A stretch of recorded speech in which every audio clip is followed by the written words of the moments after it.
This week, we're talking about Porsche's new 911, Max's trip to the Indy 500, and an exciting new engine partnership between Mazda, Toyota, and Subaru. We'll also be talking about Cadillac's return to the heights of luxury, but first, a shakeup at Dodge. Welcome to the Big Three.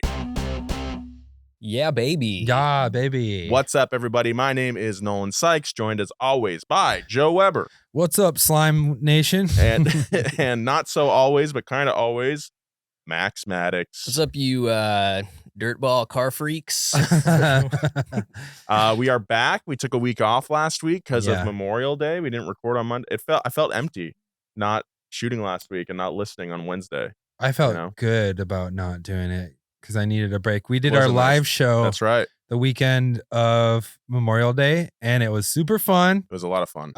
Sorry for anyone who couldn't make it, but we are going to do it again sometime. Yes. It was such a blast. We had such a good audience there. People drove from like Virginia. Whoa. To see it. Yeah, that's great. Yeah. Yeah, we gave a shirt to a fan who had driven the furthest, and he was in town from Virginia. I don't know if it was for the show. I think he was able to like barter with that T-shirt to get him more gas to go back home. Oh, really? Yeah, I don't know.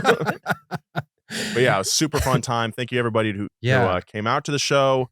Again, Dynasty Typewriter. We're definitely gonna perform there again. They've got a really cool. We didn't really realize this cool infrastructure for live streaming. Super cool. So next time we do the show, we have a better idea of what we're gonna be doing now. Yeah. We can make a sizzle reel for you guys. And if you're not in the LA area or not willing to drive from Virginia, you can check out that live stream. But yeah, that'll be down the line. Yeah, and for anyone who couldn't make it, we are going to release the episode in a month or two. So you'll understand what the live show is, how it's different from our normal. It was a really good time. Free stuff. We switched it up. Jerry did it. Jerry brought back Uncle Jerry. Yeah, he warmed the audience up. It was some hilarious. Pictures. Joe and I did like some stand up. Yeah, sort of.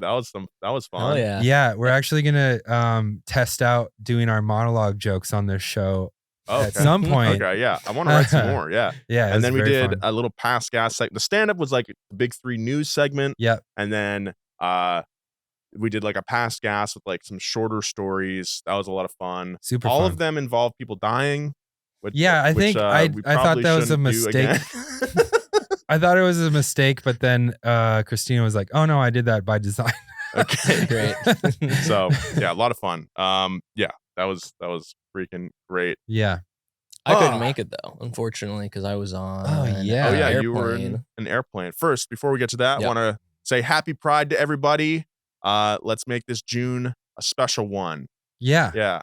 Okay. Woo. Hell yeah. So I couldn't make it to the live show because Job and I were at the Indy 500, and we were attempting to witness Kyle Larson doing the double. Double, which is an act of motorsports excellence. When you start at the Indy 500, you complete the race in Indiana, and then you hop on a plane and you charter all the way to Charlotte, North Carolina to compete in the Coke 600 NASCAR race. Which is only 436 miles, which is way shorter than we all thought.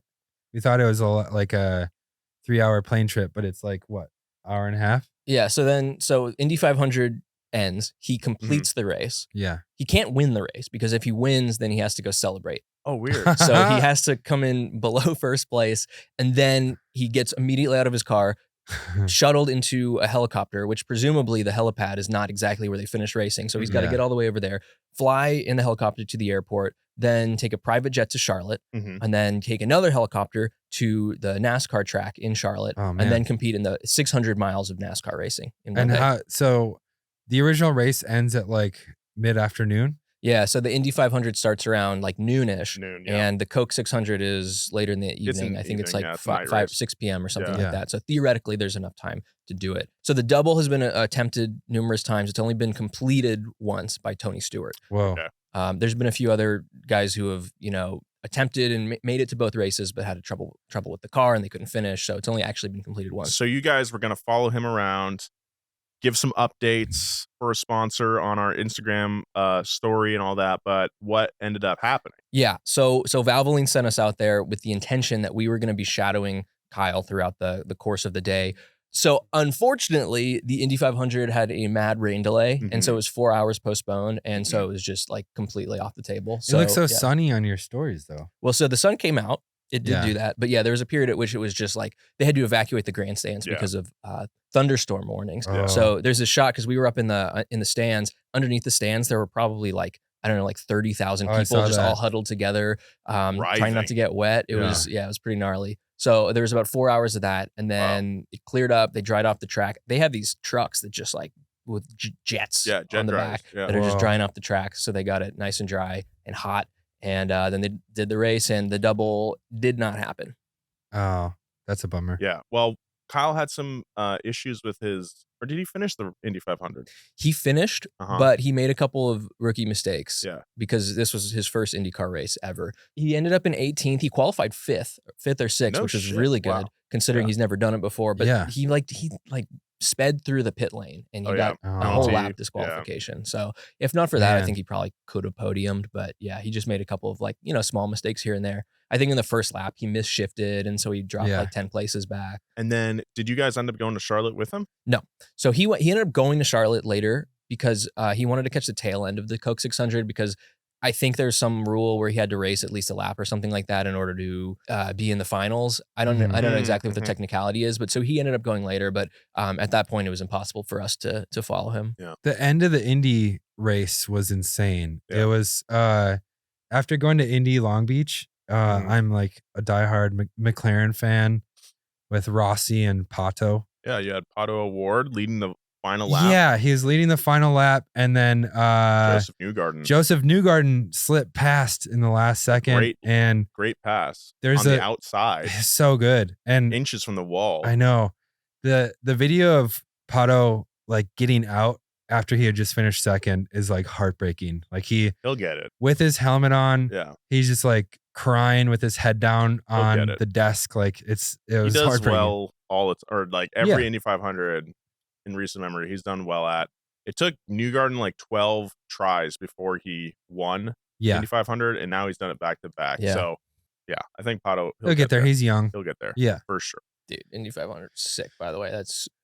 I had no idea. What was it like to be there and see the racing? It was huge. I mean, like I couldn't believe because they got a golf course inside of the track. Whoa! But then I think there were like 300,000 or 400,000 people that packed in there.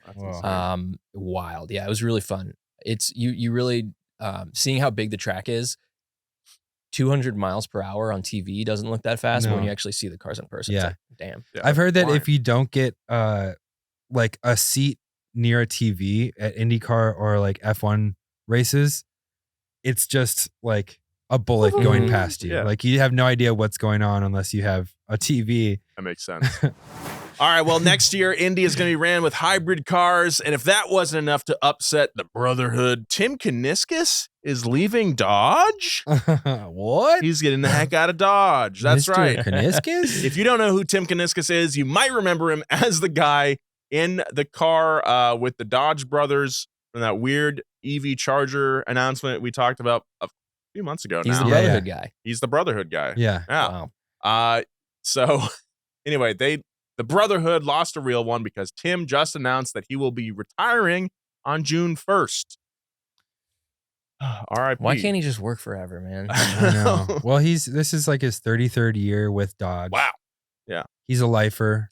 He is responsible for the Hellcat and the Hemi, like the resurgence of the Hemi.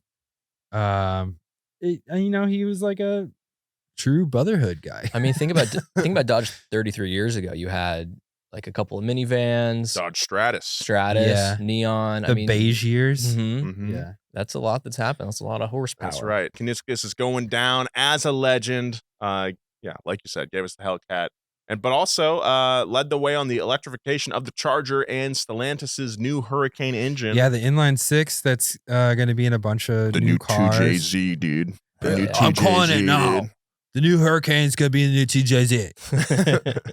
So whether or not the new Charger is a bust, it was a bold decision. And it's not just Dodge moving in that direction anymore either. The president of GM, Mark Royce, told Motor Trend a few weeks ago that the next-gen Camaro will be more of an affordable athletic car rather than a high-horsepower track monster, which probably means a sporty-ish EV sedan. That's just speculation, though. Yeah. Just speculate. Don't take our word. Don't be going trying to like. Don't go update Wikipedia with what we say. Yeah. Don't try to be winning any arguments with your other car friends. I don't know. That's the rumor. Not the rumor.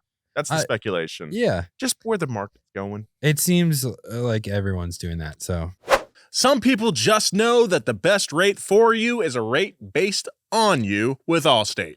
I spend a lot of time in my car and I'm always seeing other drivers on their phone not paying attention to the road.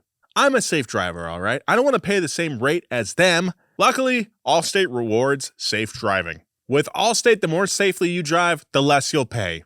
Who doesn't want to pay a rate based on your own safe driving? You're in good hands with Allstate. Not available in every state. Rates and potential savings vary. Terms and conditions apply. In some states, your rate could increase with high-risk driving. Allstate Fire and Casualty Insurance Company and affiliates, Northbrook, Illinois. Have we had a four-door Camaro ever? No. Not even in like the bad 70s times? I don't know. No. I'm sure there maybe there's some platform sharing. yeah. With it, and then another car with another name maybe had it, but I don't think so. Yeah. I don't think they've ever been that. I don't have a problem with them making an athletic, sporty EV sedan. It's a little weird to call it a Camaro. Yeah, I don't like it. You know, look at me. I'm wearing a flannel. You're also wearing a New York Rangers shirt. That's right. Which, That's right. well, background. We in November were sitting in the conference room board. And we're like, none of us know about the NHL, but we want to watch some games. So let's pick who we think is going to win, get the furthest in the playoffs. And I picked the Bruins, even though I don't like Boston sports, because I know they had a chance. They actually did pretty good. They lost right before you guys. And Max, do you have a team? I didn't get in on it. Oh, November was like Christmas shopping time, Yeah. and I was like, I can't spend $50 betting on imaginary teams. And for some reason, I chose the Rangers. I have no affinity for the Rangers or New York necessarily. Ford Rangers. I do like Ford Rangers. But yeah, no, we me and the Rangers, Ranger Nation. We made it to the I think it was Eastern Conference Finals. Lost against the Panthers. Yeah, I actually didn't watch a single hockey game. Yeah, despite us doing this bet to watch NHL games, I could not name a single Rangers player. But like every week, I was like, all right, New York Rangers results, and like seeing us like stay at the top of our division, I was like, let's go, guys, let's do it.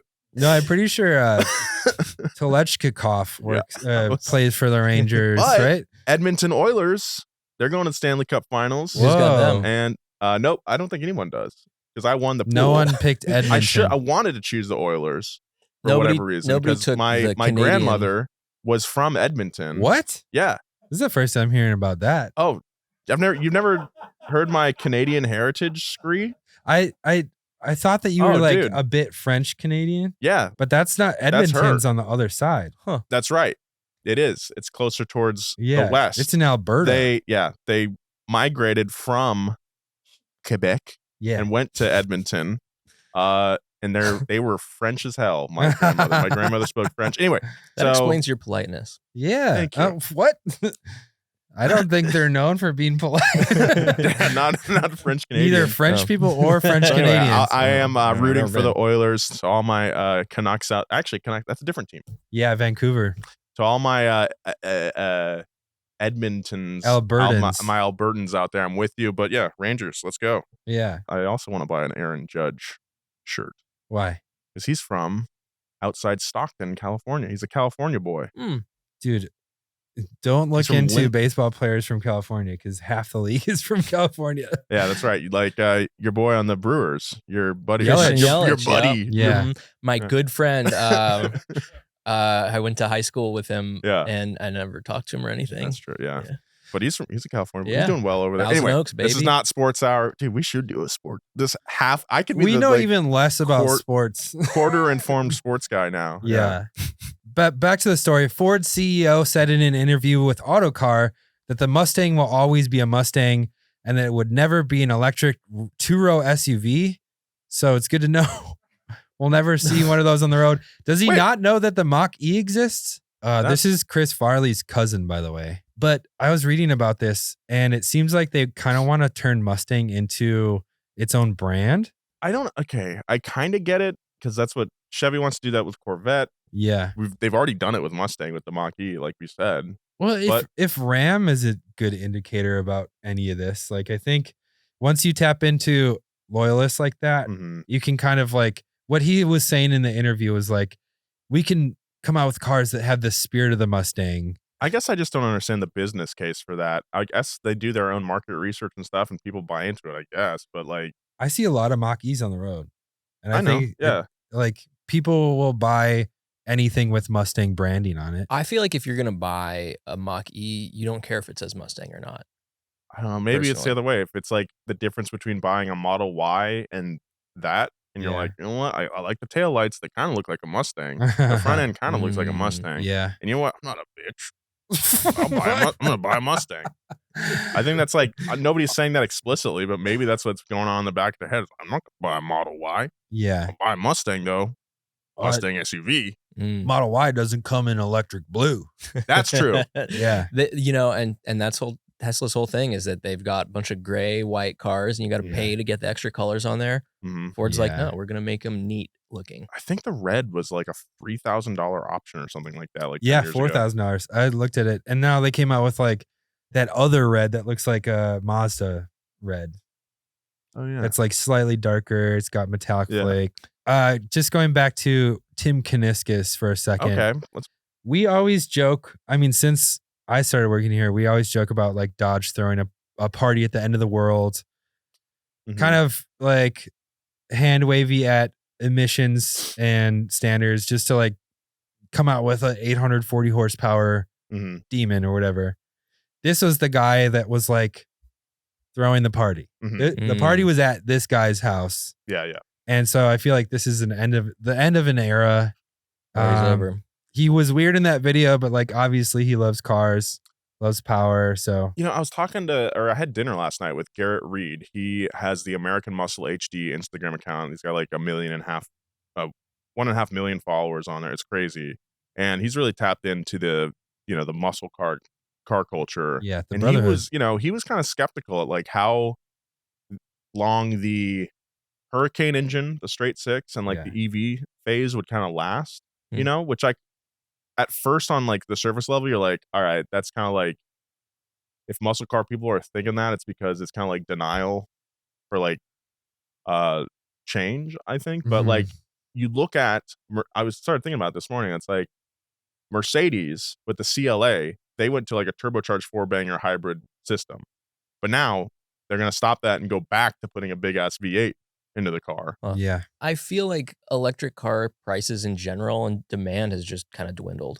Yeah. In the larger context of like the economy overall, CVS and like Target and a few other big retailers announced that they were lowering prices to help consumers out. And it's like, oh, that just meant that you could have done that. You could have done months that ago. when we really needed it. Yeah. You could have done that a year ago. Yeah. And like all these companies posting record profits despite everybody else doing poorly. McDonald's has like $18 Big Mac combo right now. Damn. It's crazy. But it's possible that like the more maybe Stellantis is having more influence on Dodge, and that's maybe not as likely to happen, like a revert to the V8. I just think as long as that Hurricane can be made loud and really powerful and get you to do donuts, I think Dodge will be fine in that respect. Yeah. I mean, everyone buys V6 Chargers. Like, true. What's the difference? No, that's totally true. It's the attitude of like what it's what the car projects. It's the perception of the car on the outside, and that the new Charger is like. I don't think it's gonna age well. I don't think the design is gonna age well. I think it's a little goofy. I think that they're not going to scratch that itch that like the Brotherhood really has. But do they need to? I don't know. I don't even know if it matters, to be honest, because last week, we'll get more into this topic, Chinese cars, in a couple weeks when the video comes out. Once the Chinese automakers like find a way to get over here without that 100% tariff, that conversation doesn't even matter, totally, to be honest. Because like if they can deliver a decent car at like a really good price, everybody's lunch is at risk. We'll talk about that more when the video comes out in a couple weeks. Yeah, but I think you're getting a phone call right now. Oh, yeah? Yeah. I think you're right. Who is it? Our next story. Oh, whoa. You're not going to answer it? No. Oh, yeah, I guess I should. Hello? Oh. Last week, Porsche dropped their newest 911, the hybrid-powered Well, speaking Carrera of, GTS. That's Yeah. right. Speaking of going back to roots or not going back to No, roots. going to the future. Going to the roots. future. Porsche seems to have gone in a completely different direction than a lot of sports car hybrid systems like the E-Ray. Instead of just giving the equivalent of an electric shot of nitrous, they've managed to make it a little more integral to the mechanical process of the car. Have you guys read about this thing? yeah, A little bit. What is the difference between this and like the E-Ray? Well, I'm glad you asked, Max.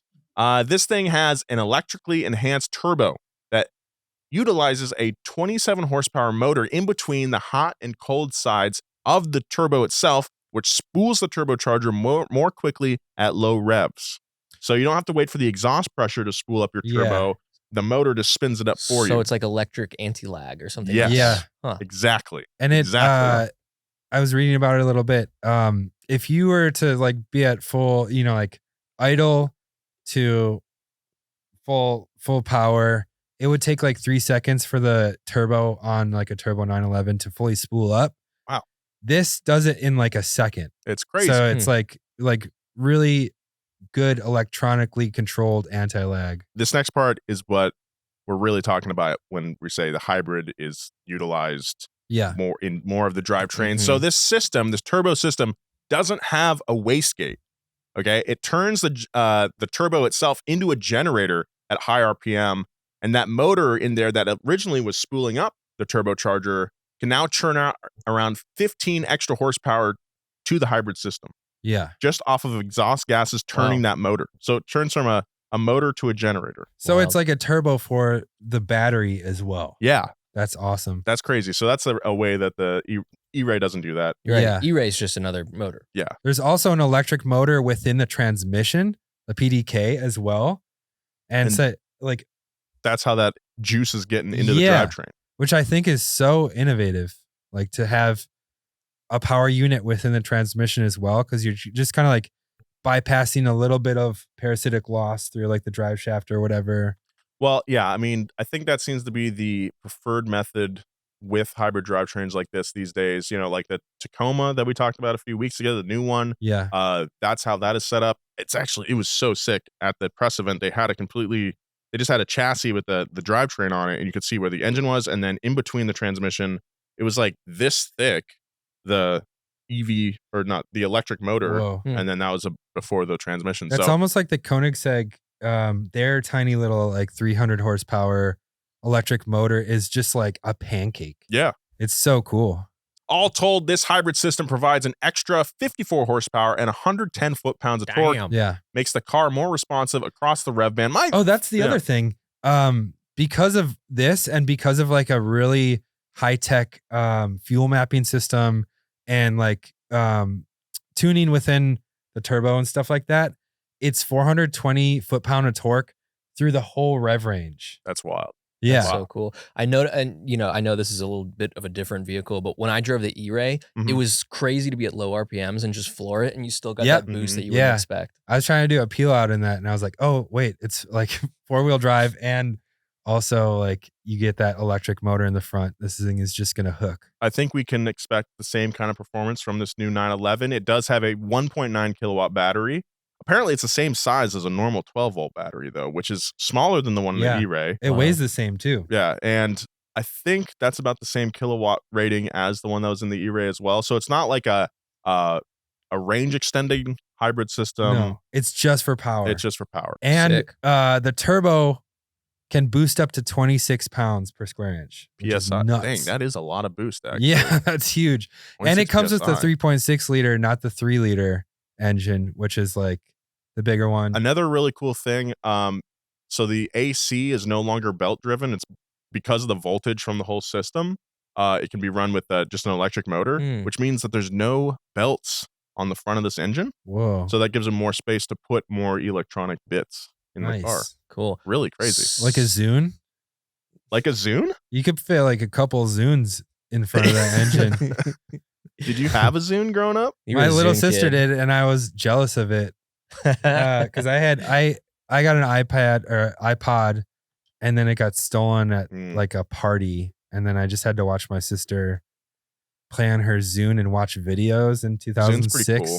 How much That's is a so used Zune? I can't help but think they're like They're probably pretty really expensive. I wonder what the capacity is, like 100 megabytes. Did she have, okay, this is going to sound like a strange question. Did Nina also have dyed hair when she had the Zune? Yeah, back she was then? a scene girl, so she Okay. had short, swoopy black hair in Yeah. front of her face. Okay, I only asked that because my friend Haley in high school, also, she was Oh, really? a Zune loyalist. She loved her Zooner. Zune, but she Whoa. always had crazy hair. It was awesome. That's so funny that I the think only my- two people I know with Zunes had dyed hair. That's sick. And by the way, you can get a Zune for $30. Oh, hell yeah. I'm going to get a Zune Whoa. after this. No way. Let's start collecting those Zunes. People. Yeah, Now's the let's time. drive that Yeah. price up. Yeah, all Sell 'em right. So back to Porsche, we might end up looking at this as kind of like the moment when the 911 shifted from air cooled to water cooled. Huh. Dude, this thing's gonna be a monster. It's gonna be a monster. Yeah. Porsche might have cracked the code to the future, whereas Cadillac is looking back to the past. Oh, That's Cadillac. All right. Cadillac Muscalade.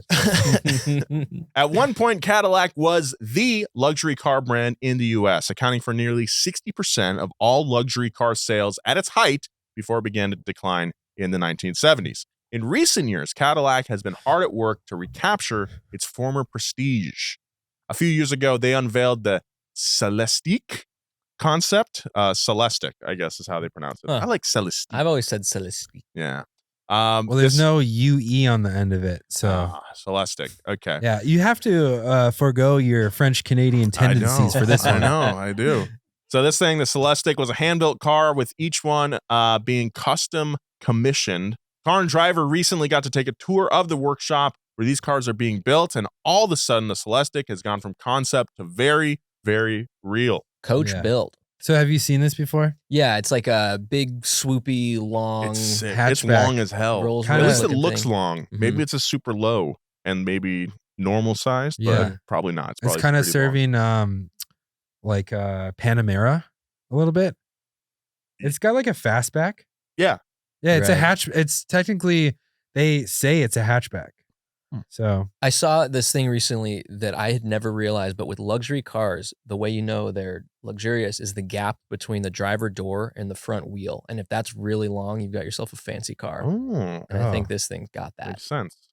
yeah, like Yeah, it does. It definitely does. the Mhm. E-Type, Jaguar E-Type with that. Mm-hmm. That's like 5 feet between. Coupe de Ville, Yeah. same thing. Mhm. Yeah. That's interesting. I feel like Cadillac kind of fell into this thing where they're just sort of like a slightly upscale American brand, but we haven't really had a good American luxury I car in a know. while. Yeah. Yeah. This is looking to take the crown back. And they did like kind of that. like go towards performance for the last 10 Oh yeah, years. you got your CTSVs, the black wing. Black wings are Yeah. cool. Yeah, I CT5. haven't Black driven wings one of really those yet. I cool. want to though. Yeah. Objectively cool cars. Yeah. I think they were trying to do like the BMW thing where it's like we've got great interiors but also high performance cars. Yeah. Whereas the Celestic is definitely a luxury car. So this $340,000 EV is going to have a few industry firsts, including 4-zone climate control. That's crazy. It's got a smart glass roof that can control how much light is over each individual passenger That as well. sounds That's luxury. expensive to Whoa. fix. Yeah. Oh my Yeah. God. They also, the process is also kind of like how they build Rolls Royces or Bentleys. They also took like what's paint match, Paint to sample. paint to Yeah. sample. What Porsche does, where you can literally take them a Band-Aid and they'll color match it. And if you want a Band-Aid Oh. color car for some reason, Oh, but they you can pick whatever color you want. They sit down with you, you spec it out with them, wow. and then they build it bespoke for everyone. Well, not necessarily for everyone. Cadillac doesn't just want anyone driving their Wow, cars, Joe. That was means good. no poor people are buying these things. Yeah, there's a vetting process. The lucky few that are chosen are hosted at Cadillac House at GM's Global Technical Center, in Michigan. There, they meet with a design team whose job, according to Car and Driver, is to, quote, understand who the buyer is and do a little vibe check. Vibe check. You're not going to sell this right away, are you? I understand like the vetting process, especially with a car like this expensive, but I'm also thinking like if Cadillac wants to become the big baller status car again, I think they need to take a page out of 2004's handbook and just get these in the hands of as many athletes and rappers as possible, honestly. Well, in this article, they did mention that there was a Lions player that was speccing one out when they went to this design house. So maybe we'll see Golden Tate driving around in a one of these. I think, dude, again, when the concept first came out, I fell in love pretty much immediately. I think it looked awesome. And we're not lying when we say that they're trying to make a return to the top. I think this is like a big time swing. I want to check one out for sure. I want to know how much that or how good that interior feels. They are making like a very limited amount of these too. Like they're I mean, it's got to be GM's most expensive car, right? I mean, coach built. Yeah, it has to be. I'm just glad that they're making something to fill that hole for the ultra rich, to give them just a really nice vehicle. Yeah, you know, the ultra rich, they've been having a rough time. They need a little treat. They're disenfranchised right now. Yeah, you know? Yeah, by Joe Byron, by all of Congress. Cadillacs have only been like 90 grand or something, and it's basically like a Camry at this point. Yeah. You know, they need a win right now. I see what you're saying, Max. For sure. I'm waiting until the next gen when they come out with 16 zone climate so that I can like have one arm cold, one arm hot. Yeah, I mean, if your arm in the sun is getting really hot, you want to be able to cool that down. That is a good point. And then warm up the other one, get a little equilibrium going. Yeah, why don't they have like armrest coolers? When I'm driving, I want a hot butt and a cool wrist. Yeah. But also, if I'm driving to a baseball game, I want one arm to be cool and one arm to be hot. So I got it. Your throwing arm could be like warmed up by the time you get there. That's a great idea. Yeah. They should market these to like Detroit Tigers players. Aaron Javi Judge. Baez. Yeah. Okay, so do we think these Cadillacs are going to stand a chance in the ultra luxury market? Yeah. I mean, definitely. That's the thing is like rich people are still spending money on stuff. Yeah. Like they haven't gotten any. They're going to like renew Succession season 5 just so there can be a scene of the Roys being driven to the. They're trying to fuck us in the ass. Yeah. We got to buy Cadillac before they fuck us. You got to take me out to dinner before you fuck me. Did you write on that show? Yeah, I did. Cool. All right. So Cadillac is seemingly swinging for the fences with this rebrand. And as we've mentioned before, they're also bidding with Andretti to re-enter Formula One. That's right. Speaking of exciting partnerships, in our final story today, Mazda, Toyota, and Subaru announced last week that they are teaming up to develop new internal combustion engines. The plan is that each manufacturer will focus on what they do best: inline fours for Toyota, boxer engines for Subaru, and rotaries for Mazda. This is big news. So they're all teaming up and they're going to get 3 different engines out of it. Yes. Huh. Oh. Yeah. So maybe that means a reliable rotary from Toyota? Maybe. That'd be crazy. So, I mean, the real question is, though, if they're all making different kinds of engines, what exactly are they collaborating on? You know? Vibes. I mean, you joke, but that's probably pretty accurate. You know, Toyota can teach Mazda some things about reliability. Yeah. Mazda can teach Subaru some things. And Subaru can teach them all how to vape. Yeah. So the general idea is that they're going to share ideas and technology that reduce emissions and increase efficiency and performance. And it is way more interesting than it sounds. It stands to be a possible future for a car that doesn't mean all batteries. Interesting. And Toyota's been like, and Subaru too, have really not been super adamant about switching over to EVs. Especially Toyota. Like pretty much the only EVs in either of those lineups, there's the BXZ4 on BZ4X, which is the Subaru Solterra. Yeah, Subaru Solterra. It's a shared platform. And they had Lexus some problems at the launch. Yeah. Just because it's like such a complicated car compared to like everything else that those two brands do. They do not have good reviews, those cars. I mean, and they made it so like you couldn't even remember what it was called too. Yeah, BZ4X. Yeah. Oh, your cat fell on the keyboard. Yeah. That's what we called it. Yep. So, yeah. they're not exactly committed to EVs. I mean, Toyota, they're still gambling on hydrogen, which I think Really? They're still pushing the Mirai? Interesting. I'm so surprised yeah. when I see Mirais on the road. they're committed to it. You know, they kind of took the L with the Mirai, but they're still investing in the hydrogen infrastructure, and they're thinking that in 10 years that's going to be they're going to take another big crack at it. I like the idea of hydrogen.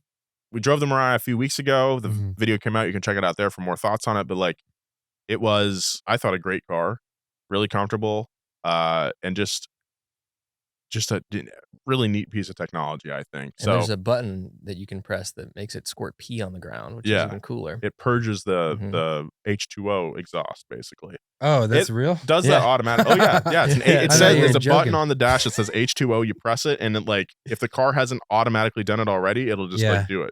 Just don't do that when you're on a bridge in Chicago. And there's a The coalition, Toyota, Mazda, Subaru, are designing versions of these new engines to run on alternative fuels like biofuel and liquid hydrogen. They're also working on making because Toyota they built like a GR Corolla with a hydrogen combustion engine. Hydrogen combustion? Yeah, not a hydrogen fuel cell, but a engine that could use hydrogen. That's sick. Yeah.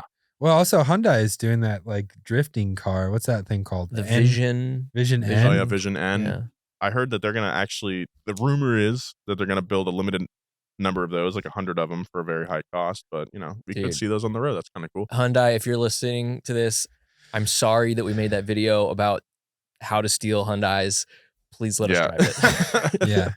These guys are also working on making engines more compact to better incorporate hybrid technology, and perhaps more interesting for you freaks out there, you enthusiasts, to lower hood lines, decrease weight, and improve aerodynamics. So that means swoopier, cooler looking cars. I do think like belt lines, a real tall belt line, which has been the trend in the last 20 years, is so obnoxious. It just looks like a tub. I know, but it's a lot safer.